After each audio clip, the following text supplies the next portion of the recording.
ప్రజలు వరద కష్టాల్లో ఉన్నారని వారికి అండగా ఉండాల్సిన సమయంలో అసెంబ్లీకి వెళ్లలేరని మునుగోడు ఎమ్మెల్యే కొమటిరెడ్డి రాజగోపాల్ రెడ్డి అన్నారు. ఈ రోజు అసెంబ్లీ తర్వాత మళ్లీ అసెంబ్లీకి రానని చెప్పారు. తాను వరద ప్రాంతాల్లో పర్యటించి వారికి అండగా ఉంటారని చెప్పారు. తెలంగాణ రాష్ట్రం త్యాగాల పునాదుల మీద ఏర్పడిందని చెప్పారు. తన అనుచరులతో అసెంబ్లీకి వచ్చిన ఎమ్మెల్యే రాజగోపాల్ రెడ్డి అంతకుముందు గన్ పార్క్ వద్ద అమరవీరులకు నివాళులర్పించారు. అమరవీరుల స్తూపం గుడితో సమానమని చెప్పారు. అయితే ఈ సందర్భంగా తన మంత్రి పదవిపై ఎలాంటి కామెంట్ చేయకపోవడం గమనార్హం.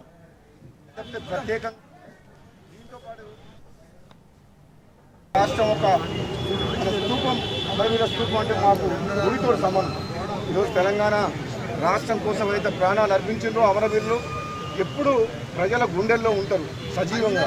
అందుకనే మొట్టమొదటి సమావేశం కాబట్టి నేను ఇక్కడికి రావాలని ఇక్కడికి ఒకసారి అమరవీరుల స్తూపాన్ని దర్శించుకోవాలని రావడం జరిగింది. అంతే తప్పితే ప్రత్యేకంగా ఏం లేదు. దీంతో పాటు ఈ మధ్య వరదల వల్ల కామారెడ్డి పరిసర ప్రాంతాల్లో ఎంతోమంది ఎఫెక్ట్ అయ్యారు కాబట్టి నేను మా సహచర మిత్రులు అందరూ కూడా ఆ వరద బాధితులకు సహాయ కార్యక్రమంలో పాల్గొంటారు పోతున్నాం. ఇది మొట్టమొదటి సమావేశం కాబట్టి ఇక్కడ రావడం జరిగింది అంతే.